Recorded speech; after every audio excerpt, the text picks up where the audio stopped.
From the Relationship Center, I'm psychotherapist and dating coach Jessica Engel, and this is I Love You Too, a show about how to create and sustain meaningful relationships. I'm professional certified coach Josh Van Vliet, and on today's episode, we're going to talk about why you're not crazy. Dating is hard, especially for us anxious folks. We're so happy you're here, and please remember that this show is not a substitute for a relationship with a licensed mental health professional.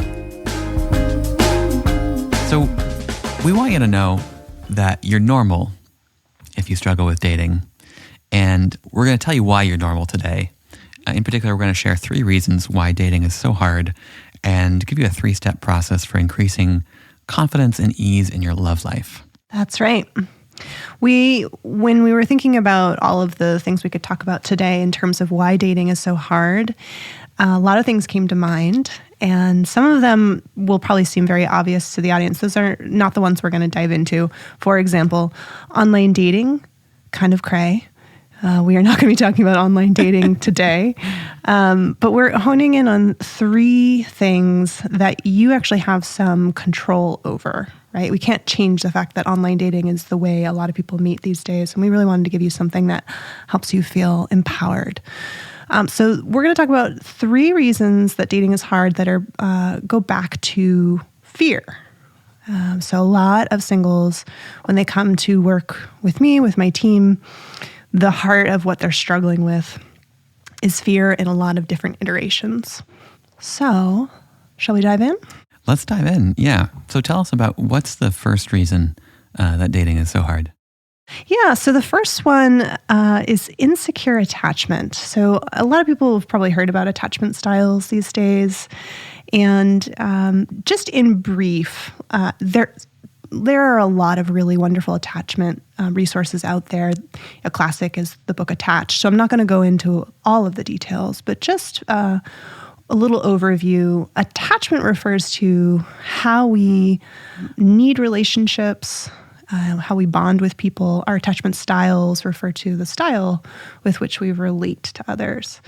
And what we know from other research that's been done over the years is that there are insecure attachment styles and secure attachment styles. So, Josh, what do you remember about secure versus insecure styles? Well, secure generally means you're pretty comfortable being with your attachment figure. And when we talk about attachment figures, we're really talking about parents as our first attachment figure. Is that right? That's right. Yeah. Well, caregivers, that could be parents, it could be grandparents. It's really whoever is doing the primary caregiving when you're a child. And then later in life, oftentimes your primary attachment can be to a partner. But it can also be to friends, a therapist, that sort of thing. I know you've shared about with me about studies that they do with very young kids and what happens when there are departures and arrivals. Yes, that's right. So there's a very famous study called The Strange Situation where they put a young one with their mom in a room with a stranger. They had the mom leave and then come back, and then they sort of observed the child. And based on that study, they found that there were 4 different styles. So a securely attached child essentially trusts that they're going to be taken care of emotionally. So what happens when mom leaves and comes back is they're a little upset that mom left and they kind of run to her, but very quickly they go back to playing. The other 3 styles, one is anxious ambivalent.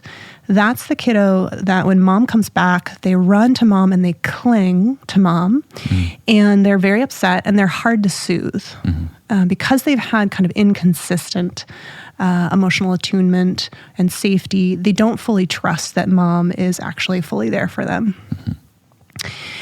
The avoidantly attached kiddo, mom leaves and comes back, and that kid almost looks like they don't notice mom has come back. However, when we look at biomarkers, those kiddos are actually just as panicked as the anxious ambivalent kiddos. They're just not showing it. So they've learned over time, they've had enough abandonment on an emotional level to just sort of dissociate, which is just a fancy word for separate from their feelings of attachment as a way to protect themselves. Okay. The last style is disorganized or fearful, avoidant. And that often is the product of a lot of trauma. In that case, the kiddo, when mom comes back, will do kind of strange things on the way to reconnecting with mom because they have had an experience of lack of safety with mom. So that might look like the kid sort of walks sideways to mom in kind of a strange way. It's kind of unpredictable because their caregiver was unpredictable. So they're mirroring that. They have both the biological pull towards mom and sort of wired in terror of mom. So that's often sort of the result of things like abuse. Got it. Yeah. And so how does all this relate to dating? Right. Yeah. So when it comes to dating, because our partner is our primary attachment figure in adulthood, the attachment style that we've developed either in childhood or through our adult experiences is going to show up in dating. So if you, for example, grew up with a parent who was inconsistently available and you have a more anxious style, for example, if you're out dating and you meet someone who is not great at texting and you don't hear from them consistently, your nervous system might get really activated in that circumstance. And so you might feel quite anxious. This can create a whole bunch of different dynamics. For some people, it means, particularly those who are more of the anxious style, they may sort of reach out to that person repeatedly because they have, learned from their early experiences to sort of over-attach or to kind of cling. And it's not something that they do consciously. It's just what their body is telling them to do. And that can, if they're in relationship with somebody who maybe has more of the avoidant style, lead to an anxious avoidant dance where their partner is not wanting the closeness because they learned early on to dissociate, distance themselves. And so you have one person pursuing and the other person distancing, and around and around and around you go. Yeah. And that's very painful for folks. Very, very painful. Yeah. Very painful. Yeah. Yeah. And on the avoidant side of things, they are wanting relationship, but they also have these blocks they get to in relationship where it feels overwhelming. It feels like the other person's trying to own them, to consume them. And this may be semi-conscious, this may be fully conscious, but for them it's also confusing because they do want to be close on some level, but they get kind of mixed signals from within themselves. Yeah, so it sounds like it can be very confusing for both parties. One person is looking for closeness and pursuing that out of a more anxious style, perhaps an approach that was maybe adaptive in childhood. Absolutely. Like reaching out in this way was how they got closeness, how they got connection and intimacy with their attachment figure. Right. But in this kind of dating context, is often counterproductive, especially when they're perhaps paired up with someone with an avoidant attachment style for whom when they have that kind of a lot of input, a lot of reaching out from the other person, they will tend to withdraw. That's right.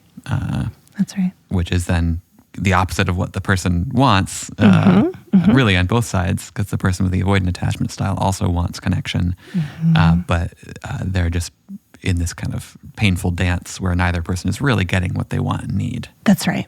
That's right. You got it.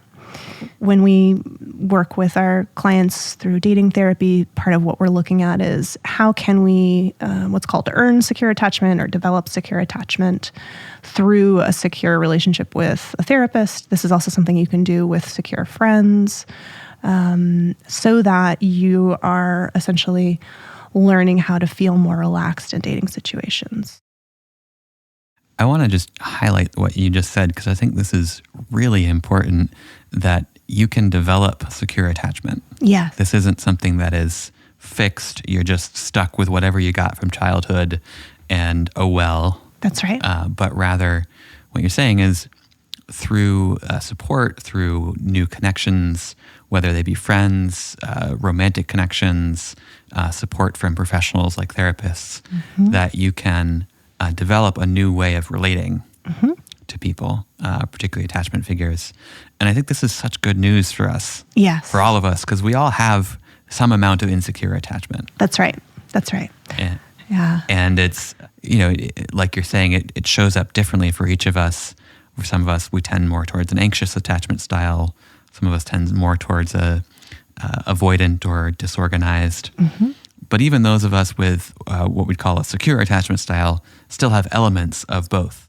That's right. I really appreciate you pointing that out, because I think that's something that some people don't fully understand about attachment styles. Walt Whitman said we contain multitudes, mm-hmm. right? We are very complex. And so everybody does have a little bit of everything. I tend to send my clients a assessment, an attachment assessment. We can put that in the show notes. A really great one by a woman named Diane Poole. And what I love about this particular assessment is it gives you your results in a pie chart. It tells you what percentage of which style you are. Mm. And I will tell you, no one I've ever sent this to has come back fully one style. Mm-hmm. In fact, everyone has come back with a little bit of everything. Yeah.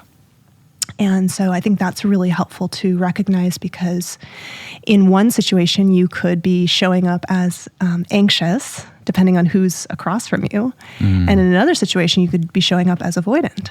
And that could be kind of confusing for some people. Got it. So you're saying it actually can vary depending on who we're with.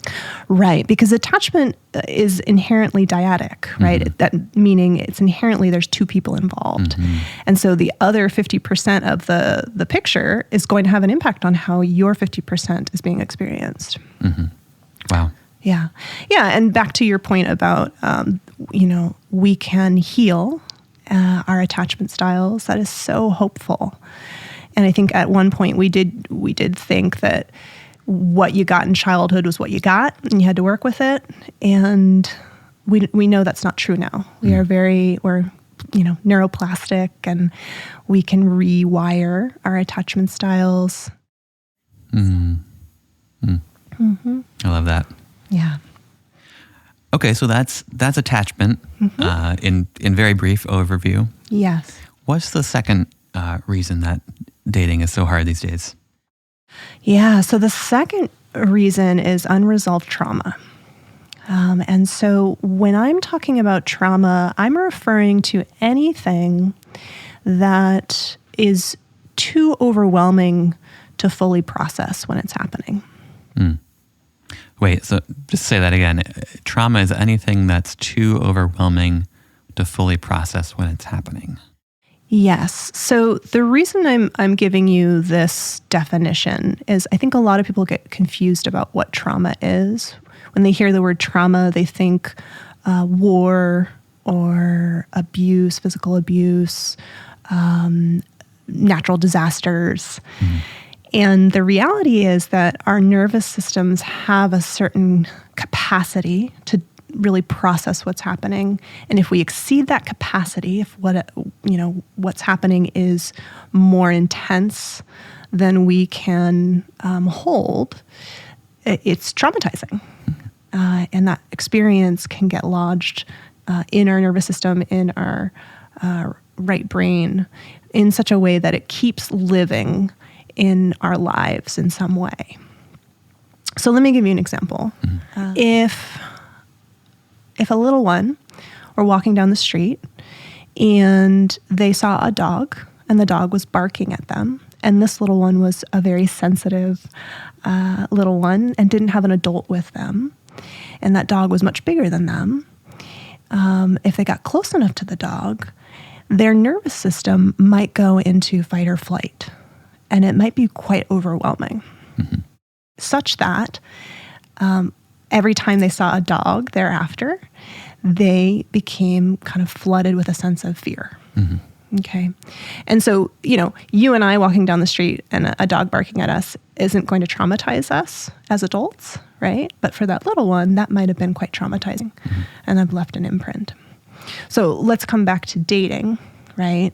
Let's say that you grow up in a family where there is a lot of kind of subtle digs, little criticisms here and there. No matter what you do, there's always kind of a little bit of a knock from one of your caregivers. And then you're out dating and you are trying to build a relationship, and your partner tends to be very playful and likes to joke around and maybe tease a lot. And perhaps when they're teasing, you become upset. And you don't fully understand why, because one part of you recognizes that they're not meaning any harm by it. That kind of dynamic could lead to conflict, right? That can kind of create distance between you and your partner if you don't fully understand what's happening or have tools to really handle the sort of residue in your nervous system from growing up in an environment where it wasn't emotionally safe.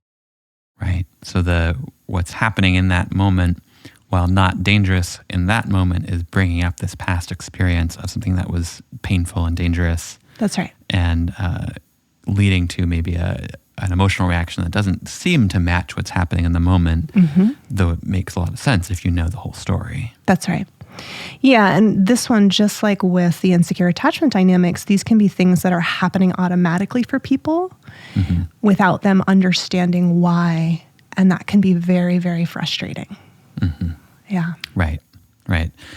Yeah, I think that's one of the things about the what we're sharing today that is so helpful to shine a light on this, because these are processes that so often operate in the background without us noticing that they're operating. And if we don't know it's happening, it can be so frustrating, so confusing. Yes. Like, why do I keep having this same experience over and over again? I don't get it. Like, am I doing something to attract this? Am I, all the kinds of thoughts that we have very naturally about these experiences. And so I think it's so useful to kind of shine a light here, just the way that you're doing. One of the things I think is also really helpful to emphasize in what you're saying here is that trauma doesn't need to be a big T trauma. That's right. Yes. And that all kinds of experiences can be traumatizing in the way that you're sharing about it, that it overloads our nervous system beyond the point where we can process it in the moment. And I think especially for those of us sensitive folks who've been through something, but it doesn't kind of reach the level of kind of quote unquote big T trauma, it's easy to discount your own experience. Yes. Think, oh, that wasn't a big deal. Right. I shouldn't have been upset by that. That shouldn't have whatever. And yet, until you get some support to process that, to heal, to reintegrate that experience, it can keep causing difficult experiences over and over again. Yes, absolutely. Well, and I would say one hallmark of trauma is that we don't have the support we need before, during, and after to process the experience. And so for some people, they are going through difficult things. And also on top of that, the people around them are saying, you shouldn't be upset about this. Right. Yeah. And so they may have that experience later in life when they're dating and all this stuff is coming up. There might be an internal voice that says, you shouldn't be upset about this, which is why it's so, so important to get in the presence of people who can really help us identify what those wounds are and affirm that they had an impact and that they deserve healing. Yeah, I think that this comes back to that, our title today, You're Not Crazy. Right, exactly. You're not crazy. Yeah. These things are real. And if you're experiencing anything like this, you're not crazy. Yes, absolutely. And there are tools. And again, a little later in the episode, we'll go over a foundational 3-step process that can help with all 3 of the common dating difficulties that we're talking about today. We're touching briefly on trauma today. Obviously, we could talk a lot more about trauma and how that shows up in dating. And, yes. But just to kind of introduce the topic today, anything else you want to say about trauma before we share the third? Well, I want to give just one more example. And that is, let's say that you are a woman who grew up with a sort of distant and maybe at times unkind father, and later in life, a couple things happen for you when you think about dating. One is you avoid it entirely because your nervous system isn't sure whether, and this is assuming you are a woman dating men, your nervous system isn't sure that men are safe. The other thing that can happen that I've seen a lot is that woman may be attracted to men who are emotionally unavailable and may be distant and at times maybe a little cutting. And that's sort of what we call repetition compulsion, where the nervous system just tries to seek out what's familiar to try and heal whatever that is, to try and conquer it. I just wanted to give that additional examples to help people kind of understand how these early experiences can play out. Great. All right. Well, should we go on to the third reason why dating is so hard? Let's do it. So the third reason is dating anxiety. So dating anxiety is actually a subset of social anxiety. Let's start there. Social anxiety is the fear of being humiliated or rejected. Some people may call it shyness. Dating anxiety, of course, is the fear of being rejected or humiliated in a dating setting. Okay. So an example of this might be, I see somebody I'm really attracted to across the room. I want to walk over and talk to them. And all of a sudden, I'm sweating. I am frozen. My mind is blanking. And I just can't. Okay. Dating anxiety can be the result of trauma. Okay. Maybe you were rejected or bullied a lot growing up. So it's really scary to put yourself out there. But it also can just be genetic. Sometimes social anxiety is just something that their parents experienced it, and so it's kind of in the genes.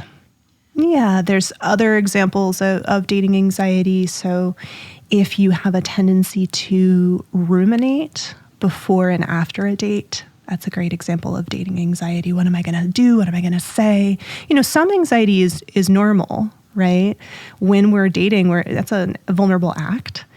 But when it gets to a level where either we're avoiding dating or we are just really having a hard time being ourselves on a date, or when we're meeting somebody we're attracted to, that starts to get into more of the official dating anxiety realm. Yeah, I think that's a really important point. Some anxiety is normal for all of us. Yes. Dating is inherently a thing that brings up some worries, some anxiety, some doubts. Usually when we're going out on a date, it's because it's something that's important to us. That's right. And that's very normal to have some worries come up. And what you're highlighting here is there's a spectrum of kind of level of intensity. Yeah. And that for some folks, that level of intensity is so high that it really interferes with even being able to be present, to be who they are on the date. And I've heard that it can show up in different ways for different people. Like for some people, it's the thought of approaching somebody at a party might be bring up a lot of anxiety. For other people, it might be the messaging, before and after, or it might be other specific situations might bring up dating anxiety. Is that true? Yeah, I appreciate you pointing that out. It's just like with social anxiety. So with social anxiety, for some people, they're terrified of public speaking, but great at a party. For other people, it's the opposite. For other people, it's a one-on-one conversation. So you're right. With dating, it can kind of show up in lots of different ways. I would say another way that dating anxiety shows up, particularly for men, is either what am I going to say, or difficulty with touch and flirtation. And that comes up for women too, but I find it talked about a little bit more with the men that we're working with. And then another one would be letting our walls come down. I hear that one a lot. For some people, it's, they can kind of flirt and create a connection with someone, message, get on a date. But then when they get to the place where it's about building intimacy and going deep, they freeze. That's very scary. Yeah.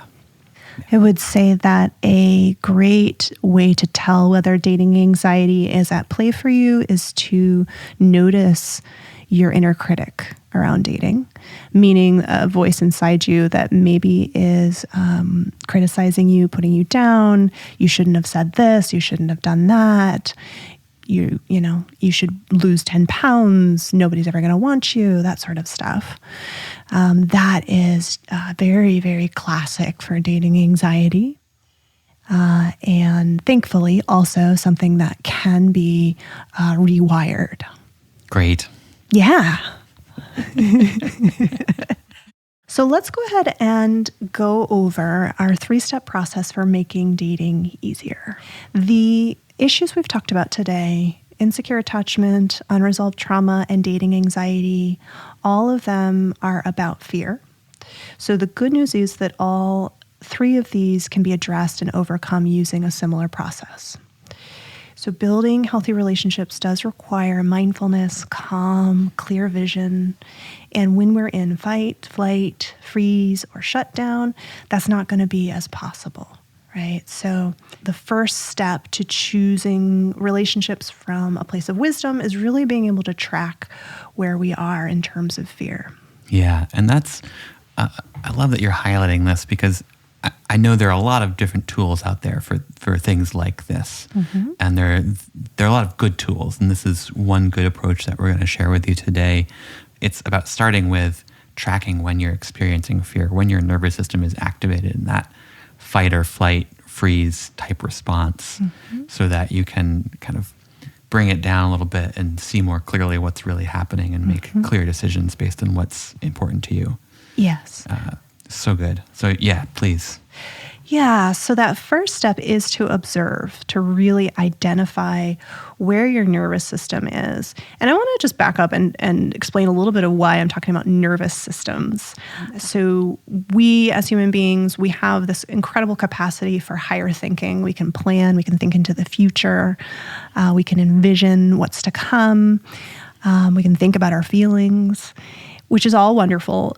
And it doesn't mean that we're not also animals with animal instincts and with nervous systems that respond to threat the same way that other animals do, in a very predictable way, in fact. The more threat we have, we can actually kind of predict where our nervous system will go in terms of fight, flight, freeze, or shutdown. So we're going to talk with you today a little bit about working with your nervous system, which is going to be the way or the system that sends signals when you are in fear or not, okay? Because that's the vital information we need. Your nervous system is basically trying to say, or let you know when there's danger present. You got it. And when it's functioning really effectively, it very effectively lets you know when danger is present. You get a spike of like adrenaline and other things like that. You can get away from danger or fight or whatever you need to do, and then your system cools back down and you go on about your day. Yes. But of course, with these things that you're talking about here, your nervous system is basically responding inappropriately. It's kind of saying there's danger here, whether or not there's danger. Do I have that right? That's right. Yeah. So remember, if we go back to trauma, for example, unresolved trauma, there may be no danger present when you're sitting across from that cutie you're on a date with, and they make a face that maybe sets your nervous system off. There's no actual danger, but your nervous system may not be able to tell that because of its past experiences. Right. So we're wanting to, number one, observe. So really identifying whether your nervous system is in a state of fear. And, you know, there's a lot of different tools for this. We can link to one of my favorite tools, which is really looking at Polyvagal theory. There's a wonderful map where we can actually kind of identify where we are in terms of our state. I love that resource. As you know, I'm a big fan of Polyvagal theory, and I highly recommend folks check that out. Are there any even signs that you might point to, just like, are there things that we will notice in our bodies when we're experiencing fear that will just kind of, even some little cues? Totally, yeah. Yeah, so, you know, our preferred resting state is a social resting state. It's related to the ventral vagal system, the front part of the vagus nerve. There's a lot of technicalities in there that you probably don't need right now, but basically we like to rest in a space where we feel safe, secure, and connected to others. When we start to move out of that place, we go into our sympathetic nervous system. And that one is really about fight and flight. So some things that you might notice when you're in fight or flight is you might start to have an elevated heartbeat. You might, start to feel a lot of energy. When we're in a lot of sympathetic overdrive, we sort of feel overwhelmed by our energy and overwhelmed by all the things that must be done. You might have the urge to actually leave a situation. And you also might do things like trying to appease others. That's a kind of tricky form of sympathetic where we're just trying to say the things other people want us to say because we want to avoid any sort of conflict. Okay. You might also get kind of angry or irritable. That's a form of fight. And then if we get even more stressed, we start to go into a dorsal state or a shutdown state. And in that place, we actually stop feeling much. We can kind of go into a state of numbness. We also may have a deep sense of shame or depression. And we might kind of just feel frozen and helpless. Got it. And as we said, these are what Jessica's naming here are different states from polyvagal theory. And we'll do another episode on that. A deep dive there because it's so good. It's so useful in everything we're talking about here. Yes. So that is the first step, is really observing where you are. I think for a lot of people, they don't actually even necessarily know when they're in fight or flight or shutdown. A great example is if they're in that place I referenced at the beginning where they're texting a bunch. That may be just kind of what they do automatically, but when they really check in, they realize, oh, I'm actually feeling quite scared. So number one, really identifying where you are.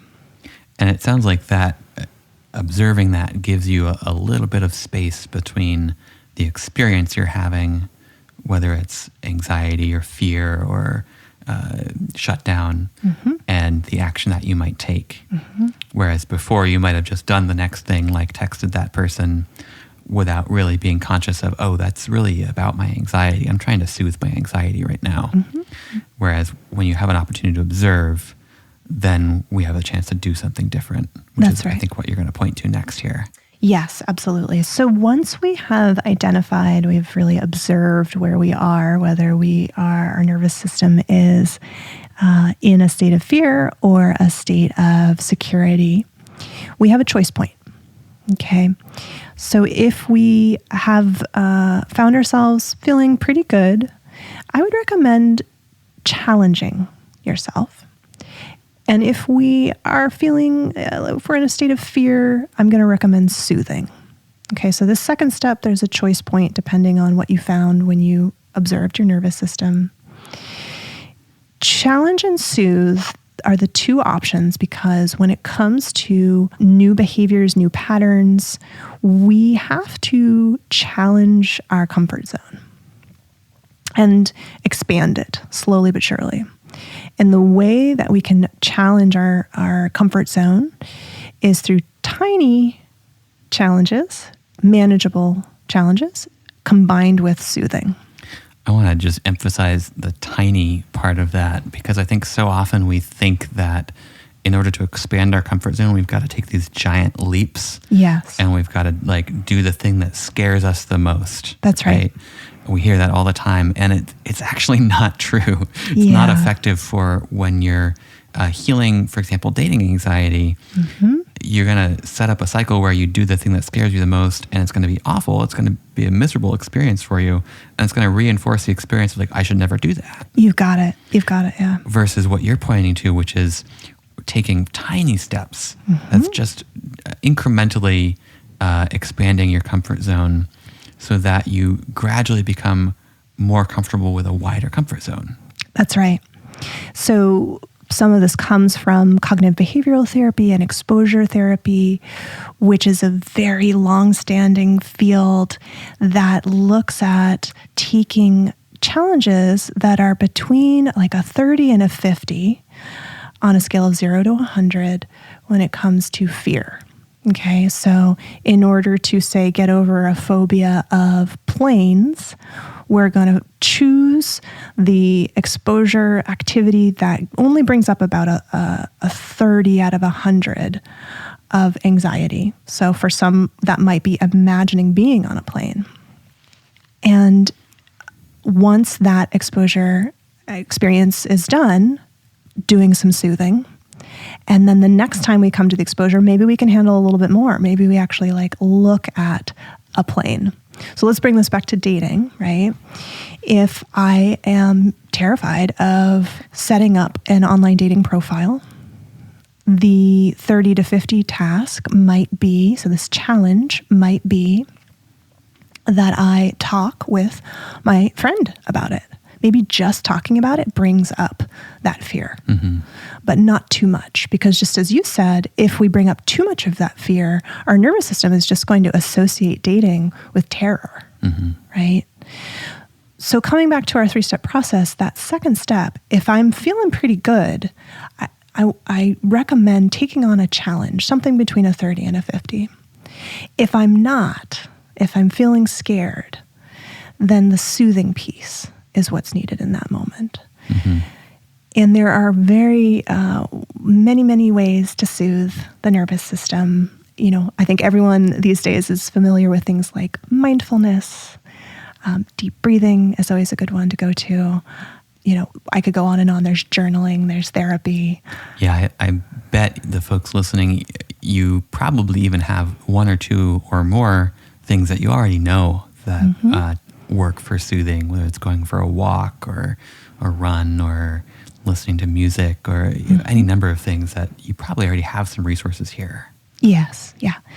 And I want to emphasize here, we certainly don't want to, I don't know what the word is, but we get that it's not just going to be a few deep breaths to get over the fear that you might be experiencing. I'll just take a couple of deep breaths and then my trauma will go away. Right. Yeah. Thanks, Josh and Jessica. That was helpful. No, we get that. And that's why this step is part of a 3-step process that needs to be repeated many times, okay?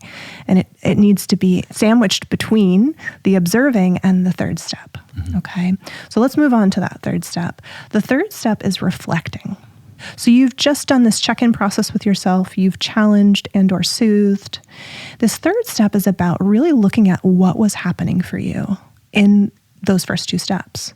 So in that first step, when you're checking in with yourself, maybe you realize you're on a date and you're feeling overwhelmed and you don't really know why, okay? And maybe after the date, you take a moment to do this 3-step process. You check in with the overwhelm and then you do some soothing. You get to a place where you're feeling more grounded. And you can take a moment to really ask yourself, what was the overwhelm about there? Maybe you do this by yourself or in a journal entry or with a therapist. And maybe what you get down to is, gosh, my mom wasn't great with boundaries growing up.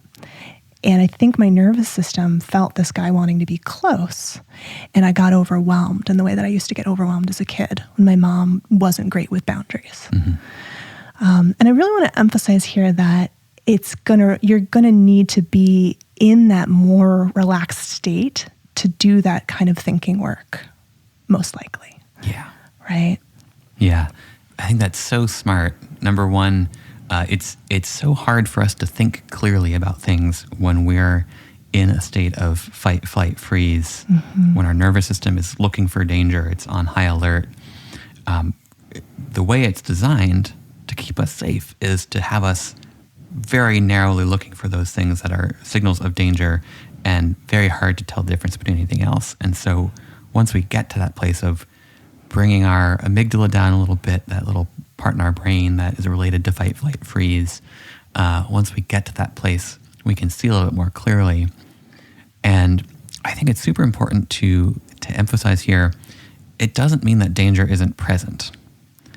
But what we're talking about here is a way to help you assess clearly, so that once you're kind of in that space, you can reflect, you've had a moment to soothe, and you're looking, you might see, oh, there are some things I'm picking up from this person I just went on a date with, for example, that are actually maybe warning signs for me of this may not be the right match, or there may be something that I've learned from my history doesn't work for me in dating. And that's really valuable information. It's really valuable. Or you might discover, like Jessica's saying, that is related to this experience I had when I was a kid. That actually has nothing to do with this person who just is very sweet and wants to connect with me. And so I can be kind and compassionate to that part of myself, that experience I had, while also being available to connect with this person who may be great to connect with. But it's about having that space to see clearly what's happening and make a decision out of that kind of inner knowing that you have, seeing clearly about what's happening here, rather than the worry or the anxiety or the fear. Yes. I really appreciate you pointing out the kind of like different ways that reflection process could have gone post-date, right? That person could have sat down and said, well, I was really overwhelmed. Oh, because he wasn't listening to me, because he was love bombing me, maybe. And that is incredibly important to hear. And we may just need some space and time and that soothing to get to a place where we can hear it. Yeah. So those are the 3 steps. And the beauty of these 3 steps, they just get to be repeated. Okay, so you do that reflection process, you learn what you need to learn from that moment, and then you get to start over again. You get to just check in and see, gosh, where am I doing now? Or how am I doing now? And make a choice of challenging or soothing from there. And this starts to be a second nature process, and a process that I really think helps set us up to use dating as a process for personal growth, for transformation, and for ultimately getting to where we want to be, which is earning secure attachment and building healthy relationships. Pretty good stuff. Yeah. Well, anything else before we wrap up today? I don't think so. We are hoping that this information helps you in your dating life, makes things a little bit easier, and maybe more than anything, just reassures you that if you're struggling with dating, if you're experiencing anxiety in dating, you are so normal, and there are some wonderful tools out there to support you. Yeah. So thanks so much for joining us. This is fun. And if you found this episode useful, we'd love to hear from you. Leave us a rating and review in the Apple Podcast app. That helps other people find the show. And you can reach us at podcast@relationshipcenter.com. We'd love to hear your thoughts, questions, reactions, struggles, what you'd love to hear more of. So yeah, please feel free to reach out. And until next time, we love you too. We love you too. I love you too. I love you too. I love you too. I love you, Josh. I love you, Jessica. I love you too.